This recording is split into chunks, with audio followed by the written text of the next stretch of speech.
बिस्मिल्लाहिर्रहमानिर्रहीम। तमाम दोस्तों को वेलकम करते हैं अपने चैनल के ऊपर। और आज हमारी डिस्कशन का जो मौजू है वो ये है कि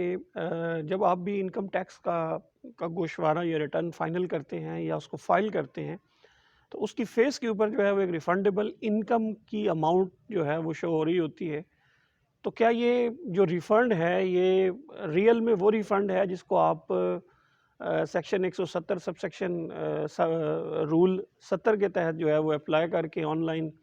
इस अमाउंट को रिफ़ंड बैक ले सकते हैं, या आप इस अमाउंट को अगले साल के अंदर जो है वो एडजस्टमेंट जो है इसकी क्लेम कर सकते हैं। क्या ये वही अमाउंट है? इसके ऊपर हम आज थोड़ी-सी बात करेंगे। क्यों? क्योंकि पाकिस्तान के अंदर आपको पता है कि जितने भी आपके टैक्सेस जो हैं वो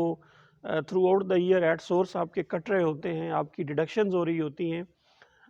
उनकी नेचर जो है टैक्सेस की अगर देखी जाए तो वो 3 तरह की है। क्योंकि आपको पता है कि जो भी आपका टैक्स कटता है वो या तो एडजस्टेबल नेचर का होता है, या वो मिनिमम होता है, या वो फाइनल होता है। तो अब देखना ये है कि ये जो अमाउंट यहाँ पे आपको नज़र आ रही है, ये बेसिकली होता ये है कि जब आप अपनी सारी इनकम्स, अपने सारे एक्सपेंसेस, अपने तमाम जो आपके टैक्सेस विथहोल्ड हुए होते हैं वो आप विथहोल्डिंग के सेक्शंस में जाके डालते हैं। अपनी तमाम रिडक्शंस और क्रेडिट्स क्लेम करने के बाद जो आपकी नेट टैक्स की लायबिलिटी बनती है, जो नेट अमाउंट आपकी निकल के आती है टैक्स की, जो आपने टैक्स बेसिकली पे करना होता है, और उसमें से जब आपकी जो टैक्सेस आपने पूरा साल में दिए होते हैं, विथहोल्ड हुए होते हैं, वो उसमें से जब लेस होते हैं, तो जो ज़ायद टैक्सेस बच जाते हैं वो वहाँ पे फेस के ऊपर नॉर्मली शो हो रहे होते हैं। तो बहुत से लोग जो हैं जब वो ये देखते हैं कि उनकी ये जो इनकम है, ये जो रिफ़ंड बन रहा है, तो वो उस पीछे जाके उन टैक्सेस की नेचर को देखे बगैर वो उसको जाके या तो अगले साल में एडजस्टमेंट उसकी क्लेम कर रहे होते हैं, या 170 के तहत उनको रिफ़ंड बैक के लिए जो है वो अप्लाई करना शुरू कर देते हैं। तो ऐसी बात नहीं है। आपने जब भी ये काम करना है तो उससे पहले थोड़ा-सा आपने जो आपके टैक्सेस उस साल में आपने क्लेम किए हुए हैं, उनकी नेचर को जाके थोड़ा-सा समझ लेना है, देख लेना है। अगर तो ये तमाम टैक्सेस जो हैं ये एडजस्टेबल टैब के अंदर आपने डाले हुए हैं और आपके जितने भी टैक्सेस विथहोल्ड हुए हैं, एट सोर्स कटे हुए हैं, तो वो आपने देख लेने हैं जाकर एडजस्टेबल। अगर तो वो तमाम टैक्सेस जो हैं वो एडजस्टेबल टैब के अंदर आ रहे हैं, तो इसका मतलब है कि जो एडजस्टेबल नेचर का टैक्स होता है पाकिस्तान के अंदर, उसको आप इस साल में भी अपनी टैक्स लायबिलिटी के अगेंस्ट एडजस्ट कर सकते हैं, और इसके अलावा उसका रिफ़ंड बैक भी ले सकते हैं, और इसके अलावा उसको आप अगले साल में एडजस्ट भी कर सकते हैं। जबकि आपने देखा होगा एडजस्टेबल के एग्जैक्ट नीचे एक टैब है फाइनल और मिनिमम टैक्सेस की। अगर आपने अपनी विदहोल्डिंग जो है, आपका जो टैक्स जितना भी कटा हुआ है वो आपने वहाँ डाला है, फ्रैंकली अगर आप देखें जितना भी इंडिविजुअल के टैक्स कटते हैं, जितने भी इंडिविजुअल नेचर के जो सैलरी पर्सन है, या एक इनफरादी टैक्स पेयर है, उसके टैक्सेस जो ज़्यादातर कट रहे होते हैं वो या तो उसकी तनख्वाह के ऊपर कट रहे होते हैं, टोकन टैक्स, गाड़ियों का जो टोकन होता है एक्साइज वाले को दिया जा रहा ले रहे होते हैं, वो टैक्स है। प्रॉपर्टी के लेन देन के ऊपर जो टैक्सेस आपके कट रहे होते हैं। इसके अलावा जो टेलीफोन के और इसके अलावा इंटरनेट के और जो आपके बिल्स आ रहे होते हैं यूटिलिटीज़ के, उनके ऊपर जो टैक्सेस जो हैं वो कट रहे होते हैं। ये तमाम जो टैक्सेस होते हैं ये बेसिकली एडजस्टेबल नेचर के होते हैं, और इनको हमने एडजस्टेबल टैब के अंदर ही डालना होता है। अगर तो सिर्फ आपने टैक्सेस जो हैं वो एडजस्टेबल नेचर में वाली जो टैब है वहाँ पे आपने इनकॉर्पोरेट किए हैं, और उसके बाद आपने कोई भी टैक्स मिनिमम और फाइनल की टैब के अंदर नहीं डाला हुआ, तो उस सूरत में आपका जो रिफ़ंड निकलता है वो रियल रिफ़ंड होता है। ये जितनी भी आपकी टोटल अमाउंट बन रही होती है, इसको आप ना सिर्फ इस साल में की लायबिलिटी के अगेंस्ट एडजस्ट कर सकते हैं, बल्कि इसको नेक्स्ट ईयर भी आप जो आपकी नेक्स्ट ईयर की लायबिलिटी अगर कोई एक्सेस में जाती है तो उसके अगेंस्ट भी इसको आप एडजस्ट भी कर सकते हैं। और अगर आपकी एक सब्सटेंशियल अमाउंट होती है तो इस अमाउंट को आप गवर्नमेंट से जो है वो सेक्शन 170 के तहत आप ऑनलाइन इसको अप्लाई करें, और ऑनलाइन अप्लाई करने के बाद रूल 70 जो है उसके अंदर जो भी चीज़ें बताई गई हैं उसके मुताबिक इस अप्लाई एप्लीकेशन को फ़ाइल करें, तो आप अपना ये रिफ़ंड बैक भी ले सकते हैं। अब बात कर लेते हैं ऐसे तमाम टैक्स पेयर्स की जो बिज़नेस नेचर के हैं, जो सोल प्रोप्राइटर हैं, या ऐसी तमाम कंपनीज़ हैं, एओपीज़ हैं, तो ज़ाहिर है उनके जितने भी टैक्सेस नॉर्मली कट रहे होते हैं वो उनके टैक्सेस कटते हैं ज़्यादातर जो है वो गुड्स सर्विस और आपका जो कॉन्ट्रैक्ट है उसके ऊपर। तो ये तमाम पेमेंट्स जो हैं ये आपकी सेक्शन 153 के अंडर आती हैं, और आपको भी पता है कि सेक्शन 153 सब सेक्शन 3 के तहत जितने भी टैक्सेस 153 के अंदर कट रहे होते हैं ये मिनिमम नेचर के हैं। सिर्फ उसमें 2 एक्सेप्शंस उन्होंने दी हुई हैं, और वो 2 एक्सेप्शंस जो हैं वो अगर एक मैन्युफैक्चरिंग नेचर की कंपनी है उसके लिए ये टैक्स, और अगर एक कंपनी जो है वो स्टॉक एक्सचेंज के ऊपर लिस्टेड है उसके लिए ये टैक्स एडजस्टेबल है। अदरवाइज़ ये जितना टैक्स भी कट रहा होता है ये मिनिमम नेचर का होता है। और आपको पता है कि मिनिमम नेचर का जो टैक्स होता है ये बेसिकली वो टैक्स है जो फॉर द ईयर तो एडजस्ट इसको आप कर सकते हैं,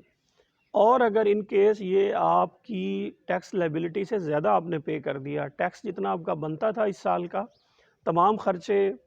तमाम एक्सपेंसेस, तमाम डिडक्शंस जो हैं वो क्लेम क्रेडिट्स क्लेम करने के बाद अगर फिर भी आपका ये टैक्स जो है वो आपने जो 153 में टैक्स लिया वो ज़्यादा बनता है तो ज़ाहिर है वो रिफ़ंड में शो होगा। लेकिन वो जो रिफ़ंड वाली बात है वो ज़ाहिर है मिनिमम टैक्स के लिए नहीं है। तो आपने जब आपका मिनिमम टैक्स आपने ज़ायद पे किया है, एक्स्ट्रा पे कर दिया है, तो उस सूरत में आप मिनिमम वाला जो टैक्स है वो क्लेम बैक नहीं ले सकते, ना उसको अगले साल में एडजस्ट कर सकते हैं। वो सिर्फ आपका इसी साल में ही एडजस्ट होगा लायबिलिटी के अगेंस्ट, और अगर फिर भी वो ज़ायद है तो उस सूरत में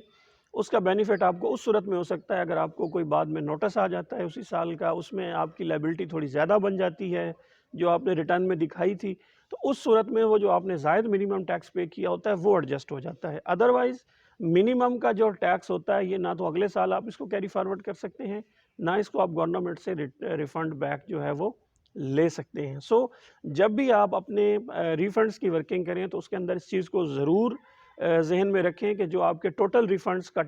जो आपने विदहोल्ड हुए हैं उनकी नेचर क्या है।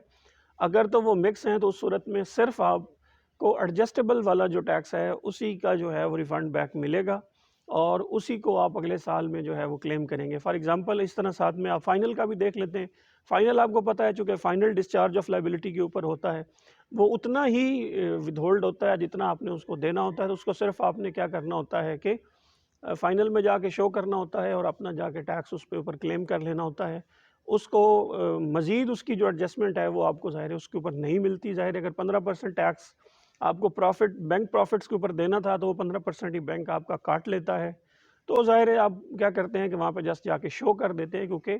उसके ऊपर मज़ीद आपने कोई टैक्स नहीं देना, ना ये आपको रिफ़ंड बैक मिलता है उस तरह से, और ना आप इसको अगले साल की लायबिलिटी के अगेंस्ट जो है वो एडजस्ट जो है वो कर सकते हैं। इस वक़्त जो आपने देखना है, आपकी जो मेन चीज़ है, जो आपका जो क्रिटिकल नेचर का जो टैक्स है वो बेसिकली इस वक़्त जो है वो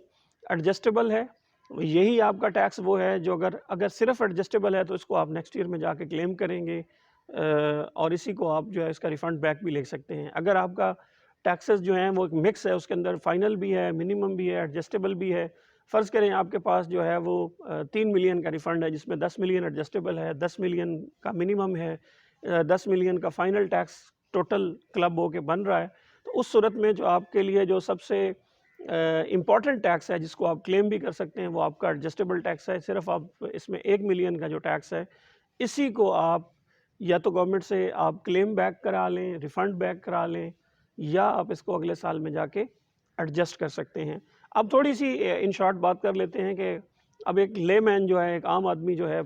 वो इसके ऊपर जो है वो इसको कैसे पता चल सकता है कि ये किस नेचर का टैक्स है? क्योंकि ज़ाहिर है जो प्रैक्टिस लोग करते हैं उन्हें तो पता है। वो गवर्नमेंट की और जो लीगल बुक्स हैं उसके अंदर ज़ाहिर है वो पढ़ते हैं, तो वहाँ पे सबसेक्शन 2 सबसेक्शन 3 के अंदर नॉर्मली ये बता दिया जाता है कि ये टैक्स एडजस्टेबल नेचर का है, मिनिमम नेचर का है, फाइनल है, इसकी क्या ट्रीटमेंट होगी। लेकिन एक आम बंदा जो है उसके लिए एक छोटी सी टिप ये होती है कि वो जो विथहोल्डिंग टैक्स का एफबीआर का कार्ड होता है, अगर आप वो कार्ड देखते हैं तो उस कार्ड के कॉलम में जो है वो आप देखेंगे एंड वाला कॉलम है, वहाँ पे उन्होंने हर एक टैक्स की नेचर जो है वो बताई होती है कि ये मिनिमम है, एडजस्टेबल है या फाइनल है। तो अगर आप ये कार्ड डाउनलोड करना चाहें तो ये आप एफबीआर की वेबसाइट पे जाएं, वहाँ पे नीचे एक वो ब्लू कलर का इनकम टैक्स वाला सेक्शन है, वहाँ पे आप देखें कि ये एक विथहोल्डिंग टैक्स है। इस विथहोल्डिंग टैक्स पे आप क्लिक करेंगे तो आप एक नए पेज पे डायरेक्ट होंगे और इस पेज पे आप क्लिक करके यहाँ से विदहोल्डिंग टैक्स कार्ड जो है वो लोड कर सकते हैं। लेकिन इन्होंने सेक्शन जो अभी नया जो है 22-23 के लिए इन्होंने विदहोल्डिंग का टैक्स कार्ड दिया है, उसमें इन्होंने उसका लीगल रेफरेंस डाल दिया है, बट वो जो एक इम्पॉर्टेंट इन्फॉर्मेशन थी एक लेमैन के लिए वो इन्होंने हटा दी है। तो बहरहाल विदहोल्डिंग टैक्स कार्ड अगर आपको पिछले साल का मिल जाता है तो उसमें नेचर की हद तक मैं बात कर रहा हूँ, क्योंकि इस दफ़ा नेचर्स में जो टैक्स की नेचर हैं वो तब्दील नहीं हुई। जो एडजस्टेबल थे वो एडजस्टेबल ही रहे और जो मिनिमम थे वो मिनिमम रहे, सिवाय सेक्शन 148 के आई थिंक उसमें थोड़ी चेंज आई। सो आप यहाँ से जाके भी थोड़ी बहुत जो है वो मालूमात अपनी निकाल सकते हैं। तो एहतियात कीजिए जब भी आप ये चीज़ें इनकॉर्पोरेट करते हैं, क्योंकि इसके ऊपर नोटिसेस जो हैं वो बहुत ज़्यादा आ रहे हैं। तो अगर आपका टैक्स जो है वो सिर्फ एडजस्टेबल नेचर का है, वही क्लेमेबल है, उसी को आप गवर्नमेंट से रिफ़ंड बैक भी मांग सकते हैं, अगले सालों में एडजस्ट भी करते हैं। और अगर आप एडजस्ट करते हैं तो ये आपने साल 2021 में देखा होगा, जो लोग थोड़ी बहुत प्रैक्टिस में भी इन्वॉल्व हैं, कि बहुत से लोगों को सिर्फ रिफ़ंड एडजस्टमेंट के ऊपर नोटिसेस आ गए थे। तो अगर आपका ये क्लेम गलत होता है तो ज़ाहिर है आपको बहरहाल इन ईदर केस लायबिलिटी तो देनी पड़ती है। सो एहतियात कीजिए जब भी। और दूसरा ये है कि जब भी अपनी बुक्स के अंदर भी इसको इनकॉर्पोरेट कीजिए रिफ़ंड को, तो रिफ़ंड अमाउंट का जो कॉन्सेप्ट है ये आपके जहन में क्लियर हो कि कौन से टैक्सेस जो हैं इसको मैं वापस ले सकता हूँ, कौन से टैक्सेस हैं जिनका मैं क्लेम ले सकता हूँ, और कौन से टैक्सेस ऐसे हैं जो सिर्फ फॉर द ईयर ही हमारे काम आएंगे। सो मैं उम्मीद करता हूँ हमारी इस छोटी सी और मुख्तसर सी एक्सप्लेनेशन से आपको यकीनन कुछ ना कुछ फ़ायदा हुआ होगा। अगर आपका कोई सवाल है हमें नीचे कमेंट्स में लिखिए, और अगर आपको ये वीडियो पसंद आती है इसको लाइक कीजिए, शेयर कीजिए। आपका और आपके वक्त का बहुत बहुत शुक्रिया।